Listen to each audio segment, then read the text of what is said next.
Hello students, welcome to my channel. तो आज की वीडियो में मैं लेकर आ गई हूँ आपके बीए थर्ड सेमेस्टर में जो भी बच्चे हिस्ट्री पढ़ते हैं, जिन्हें पढ़ना है आधुनिक भारत का इतिहास यानी हिस्ट्री ऑफ मॉडर्न इंडिया, आपको अपने बीए थर्ड सेमेस्टर में पढ़ना है।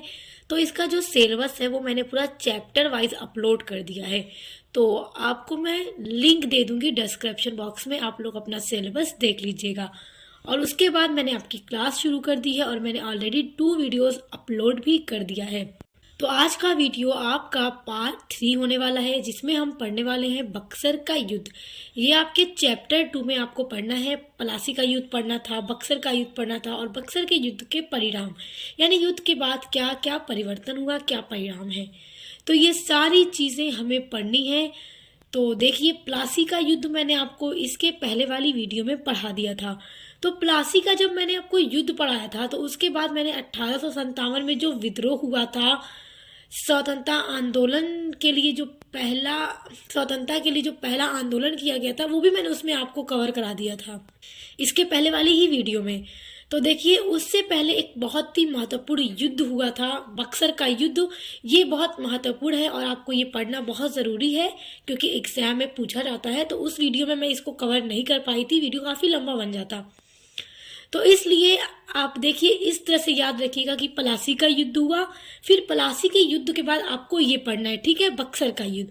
उसके बाद जो मैंने उसमें एक और टॉपिक कवर करा दिया था 1857 का विद्रोह, वो बक्सर के युद्ध के बाद की घटना है। ओके, तो मैंने सोचा पहले आपको ये क्लियर कर दूं ताकि आप एक सीक्वेंस में चीजों को पढ़ सकें। ओके, तो चलिए अब शुरू करते हैं। बक्सर का युद्ध जो हुआ था 1764 ईस्वी में। तो एक एक चीज को हम इसके बारे में पढ़ेंगे। तो देखो, प्लासी का युद्ध हमने पढ़ा। प्लासी के युद्ध के बाद, जैसा कि प्लासी के युद्ध में अंग्रेज यानी ईस्ट इंडिया कंपनी जीत गई थी और बंगाल का नवाब सिराजुद्दौला हार चुका था। और उसके हारने का कारण भी हमने देखा था कि सिराजुद्दौला का जो सेनापति था मीर जाफर, उसने सिराजुद्दौला के साथ विश्वासघात किया था और अंग्रेजों के साथ जाकर मिल गया था। यही कारण बना था सिराजुद्दौला के हारने का। और जो प्लासी का युद्ध था वो मात्र एक दिखावा था, इसमें कोई सैन्य शक्ति नहीं थी, कोई परीक्षण इसमें नहीं था। बक्सर का युद्ध एक बहुत ही महत्वपूर्ण घटना है हमारे भारत के इतिहास में। फिर इसी युद्ध के बाद अंग्रेजों की शक्ति यहाँ पर और भी ज्यादा बढ़ती चली गई और उनके उद्देश्यों की पूर्ति होती गई और वो भारत में अपना पूरी तरीके से भारत के बड़े बड़े क्षेत्रों पे अपना अधिकार जमाते चले गए। तो चलिए पढ़ते हैं। अंग्रेज बंगाल में अपने हितों की पूर्ति के लिए बंगाल की सत्ता पर अपने मन के नवाबों को बैठा रहे थे। वो क्यों बंगाल की सत्ता पर अपने मनपसंद के नवाबों को बैठा रहे थे? अंग्रेजों का मेन उद्देश्य था भारत पर शासन करना, और जब वो अपने मन के नवाबों को बैठाएंगे तभी तो उनके हितों की पूर्ति होगी। जो जो अंग्रेज चाहेंगे वो उस नवाब से करवाएंगे। फिर क्या है, अपनी मजबूती बनाते चलेंगे ताकि भारत पर शासन करने का जो अंग्रेजों का उद्देश्य है वो पूरा हो सके और अंग्रेज यहाँ अपनी मजबूती और अच्छे से स्थापित कर सकें। तो यही कारण था कि प्लासी के युद्ध में उन्होंने सिराजुद्दौला के सेनापति मीर जाफर को अपनी तरफ मिला लिया था। देखिए, 1757 में हुआ प्लासी के युद्ध में सिराजुद्दौला को हराकर अंग्रेजों ने उनके स्थान पर मीर जाफर को बंगाल का नवाब बना दिया था। देखिए, एक एक चीज को बहुत ध्यान से समझते रहिएगा। देखिए, जो मीर जाफर था उसको बंगाल का नवाब अंग्रेजों ने बना दिया और फिर मीर जाफर जो था वो बंगाल का नवाब बनना चाहता था। तो अंग्रेजों ने इसे लालच दी थी कि तुम उस सिराजुद्दौला के साथ विश्वासघात कर दो, उसे धोखा दे दो, हमारी साइड आ जाओ, हम तुम्हें बंगाल का नवाब बना देंगे। तो ये धोखा देता है सिराजुद्दौला को और सिराजुद्दौला हार जाता है और बंगाल में मीर जाफर को नवाब बना दिया जाता है।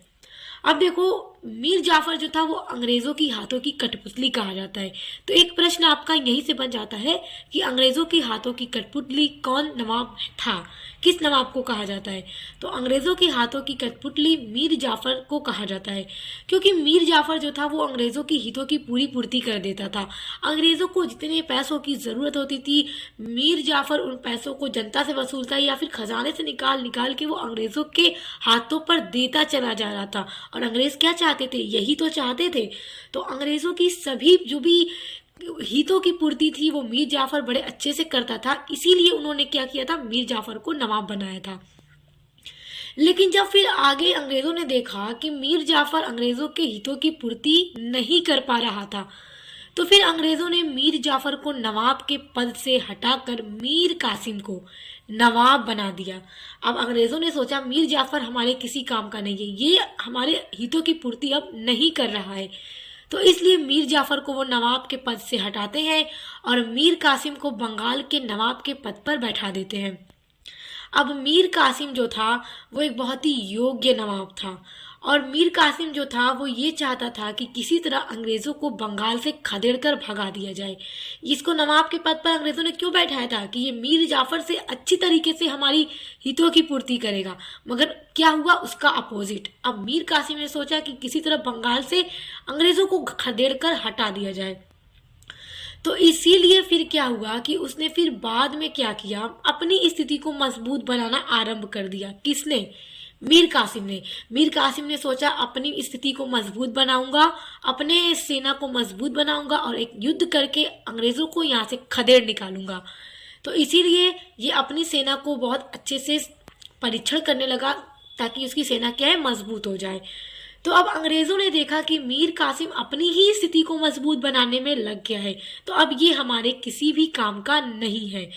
तो उसी टाइम फौरन अंग्रेजों ने क्या किया कि मीर कासिम को नवाब के पद से हटा दिया और फिर मीर जाफर को पुनः बंगाल के नवाब के पद पर बैठा दिया, क्योंकि उन्होंने देखा कि इससे अच्छा तो मीर जाफर ही था, मीर कासिम को अब हटा देना चाहिए, ये हमारे किसी काम का नहीं है, क्योंकि मीर कासिम अंग्रेजों के पूरी तरह खिलाफ था। तो उन्होंने फिर मीर कासिम को हटा दिया और दोबारा से मीर जाफर को बंगाल का नवाब बना दिया। अब इसके बाद देखिए उसके बाद क्या होता है कि 1763 में पटना में हुए एक हत्याकांड में मीर कासिम ने अनेक अंग्रेजों को मौत के घाट उतार दिया। ये जब मीर कासिम को बंगाल के नवाब के पद पर से हटा दिया गया था उसके बाद की ये घटना है कि अंग्रेजों से ये एक मतलब बंगाल में एक हत्याकांड हुआ था जिसमें मीर कासिम ने अंग्रेजों को, बहुत सारे अंग्रेजों को मौत की घाट पर उतार दिया था। और फिर मीर कासिम जा करके अवध में शरण लेते हैं, अवध में जाकर वो सुकून की सांस लेते हैं। तो अब इसी और क्या होता है कि मीर कासिम को अब नवाब के पद से हटा दिया गया। तो आपको यहाँ पर एक बात याद रखनी है कि जब बक्सर का युद्ध हुआ था उस टाइम मीर कासिम बंगाल का नवाब नहीं था, उस टाइम दोबारा से मीर जाफर बंगाल का नवाब बन चुका था। तो इस बात को आपने एकदम अच्छे से याद रखना है, बहुत सारे बच्चे कंफ्यूज हो जाते हैं। अगर प्रश्न पूछ देता है कि बक्सर के युद्ध के समय बंगाल का नवाब कौन था, तो बच्चे क्या करते हैं, मीर कासिम लिख देते हैं, या ऑप्शन वाला होता है तो मीर कासिम पर क्या करते हैं, टिक कर देते हैं। तो मीर कासिम नहीं, मीर जाफर, बक्सर के युद्ध के समय मीर जाफर ही बंगाल का नवाब दोबारा बन चुका था। तो अब मीर कासिम ने मीर कासिम ने अवध में जाकर शरण ली। तो उस समय अवध का जो नवाब था वो शुजाउद्दौला था। ध्यान दीजिए, शुजाउद्दौला। ध्यान दीजिए यहाँ पर सिराजुद्दौला नहीं है जिसको हराकर अंग्रेजों ने पलासी के युद्ध में मीर जाफर को नवाब बनाया था। यहाँ पे दूसरा व्यक्ति है जिसका नाम है शुजाउद्दौला। ओके, तो याद रखिएगा कि जब मीर कासिम अवध जाता है शरण लेने के लिए तो उस समय अवध का जो नवाब था वो शुजाउद्दौला था। तो इतना याद रखिए। एक बात मैं और आपको बता देती हूँ कि उस टाइम मुगल वंश चल रहा था और मुगल वंश का जो शासक था उस टाइम वो था शाह आलम द्वितीय। तो याद रखिएगा, अवध का नवाब शुजाउद्दौला और उस टाइम तत्कालीन मुगल वंश का बादशाह शाह आलम द्वितीय था। अब यहाँ से ध्यान दीजिए बक्सर युद्ध का घटनाक्रम। अब बक्सर का युद्ध कब हुआ देखो और किसके मध्य लड़ा गया, सारी चीजें अब हम देखने वाले हैं। ध्यान से देखिए, जब मीर कासिम अवध पहुंचता है तो अवध के नवाब शुजाउद्दौला और तत्कालीन जो मुगल बादशाह था शाह आलम द्वितीय, उनके साथ मिलकर अपनी तीनों की संयुक्त सेना मिलकर अंग्रेजों के विरुद्ध युद्ध करेगी। अब देखिए यहाँ पे मैं आपको बता रही हूँ, ध्यान से सुनिए। जब मीर कासिम अवध जाता है तो वो अवध के नवाब शुजाउद्दौला से कहता है कि अगर आप मेरा साथ देंगे या हम दोनों अपनी सेना को मिलाकर जब अंग्रेजों के खिलाफ एक युद्ध लड़ेंगे तो हम उन्हें खदेड़ निकालेंगे, यहाँ से बंगाल से उन्हें खदेड़ निकालेंगे। क्योंकि जो अंग्रेज थे अभी यहाँ तक नहीं पहुंचे थे, जैसे मुगल वंश था आगरा दिल्ली में, तो उस टाइम अंग्रेज अभी यहाँ तक नहीं आए थे। ओके, अभी वो तो फिर मीर कासिम मुगल बादशाह शाह आलम द्वितीय से कहता है कि आप भी अगर अपनी सेना मिला देंगे तो हम तीनों अपनी सेना को लेकर एक संयुक्त सेना बनाकर अंग्रेजों को यहाँ से खदेड़ निकालेंगे, उन्हें युद्ध करके उन्हें हरा देंगे। तो तीनों ने इस पर अपनी रजामंदी दी, तीनों राजी होते हैं, अपनी सेना को मिलाते हैं। अब तीनों की सेना इकट्ठा हो जाती है अंग्रेजों के खिलाफ एक युद्ध करने के लिए, जिसमें ईस्ट इंडिया कंपनी की सेना और इन तीनों जैसे कि मीर कासिम की सेना, अवध के नवाब शुजाउद्दौला की सेना और उस टाइम मुगल बादशाह शाह आलम द्वितीय की जो सेना थी, तीनों इकट्ठा होती हैं।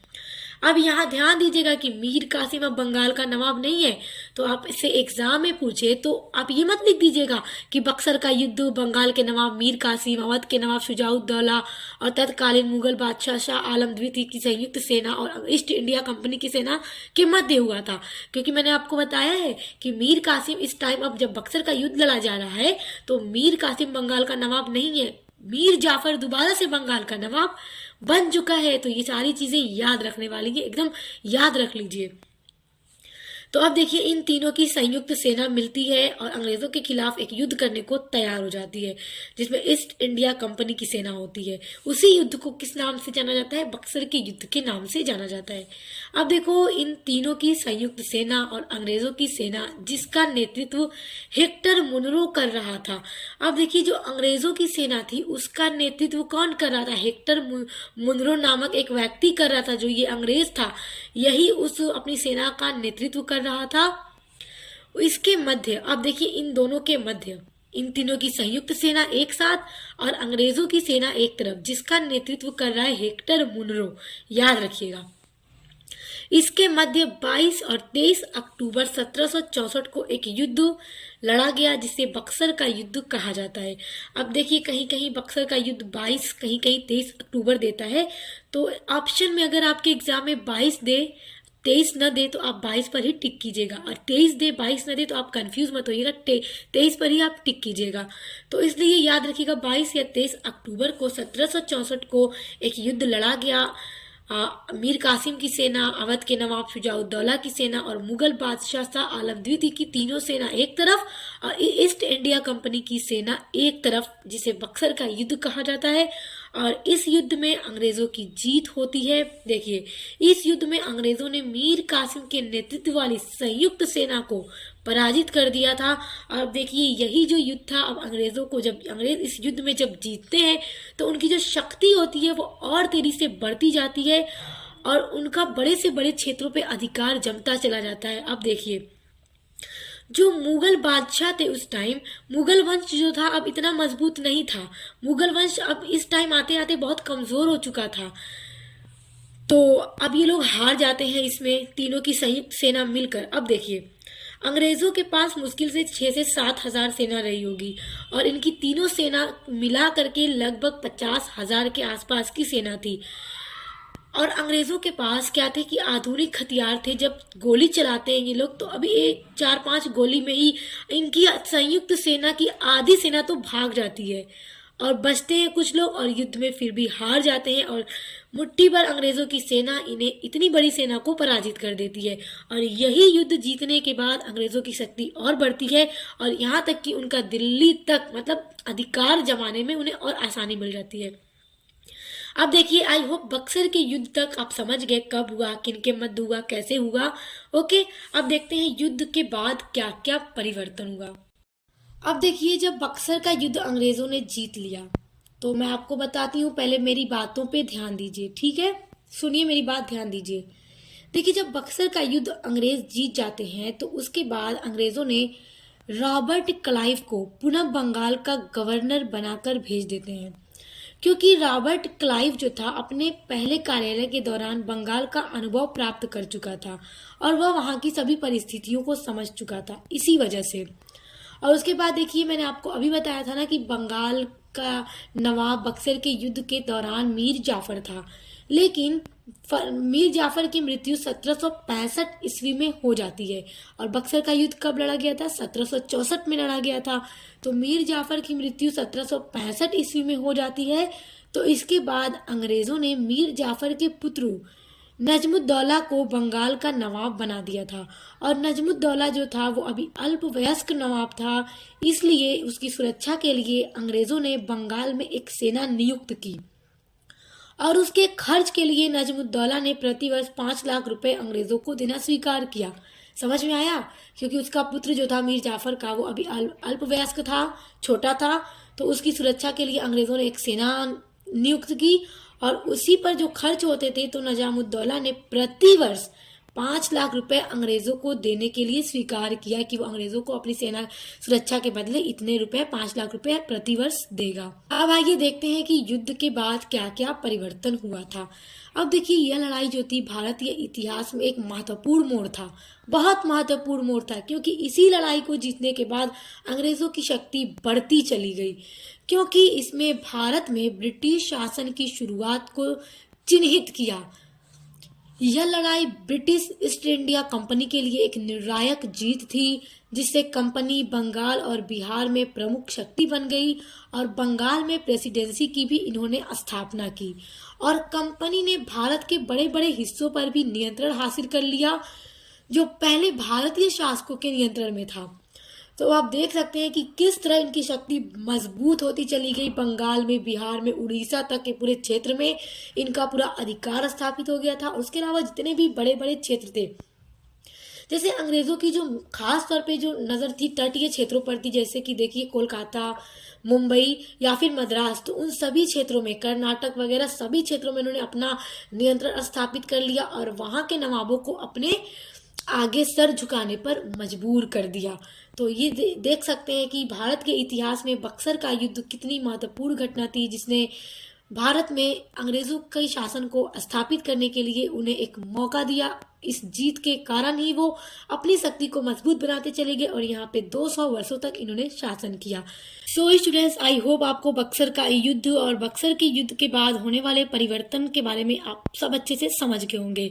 देखिए, जब बक्सर का युद्ध अंग्रेज जीत लेते हैं तो उसके बाद अवध के नवाब और मुगल बादशाह शाह आलम द्वितीय के मध्य अंग्रेजों के साथ संधि करते हैं, जिसे इलाहाबाद की पहली संधि और दूसरी संधि के नाम से जाना जाता है। 2 संधि हुई थी, तो हम नेक्स्ट वीडियो में इनके बीच हुई जो संधि थी, अवध के नवाब के साथ संधि की अंग्रेजों ने, जिससे कि नवाबों को क्या करना पड़ा, अंग्रेजों के आगे सर झुकाना पड़ा और उन्हें नवाबी भी सौंपनी पड़ी। तो उन सभी संधि के बारे में हम नेक्स्ट वीडियो में पढ़ेंगे, क्योंकि वो संधि भी बहुत इंपॉर्टेंट है और एग्जाम में पूछी जाती है। एक वीडियो में कवर करने से वीडियो काफी लंबा हो जाता है, इसलिए हम उसको नेक्स्ट वीडियो में कवर करेंगे। तो उसको पढ़ने के लिए आप चैनल से जुड़ जाइए। एक सीक्वेंस में मैं आपके सभी नोट्स को अपलोड करती रहूंगी, सभी टॉपिक को। और इसके अलावा अगर आप अपने BA 3rd सेमेस्टर में इंग्लिश लिटरेचर पढ़ते हैं, सोशियोलॉजी पढ़ते हैं या फिर हिंदी गद्य पढ़ते हैं, तो सभी की क्लास भी चैनल पर करा दी है।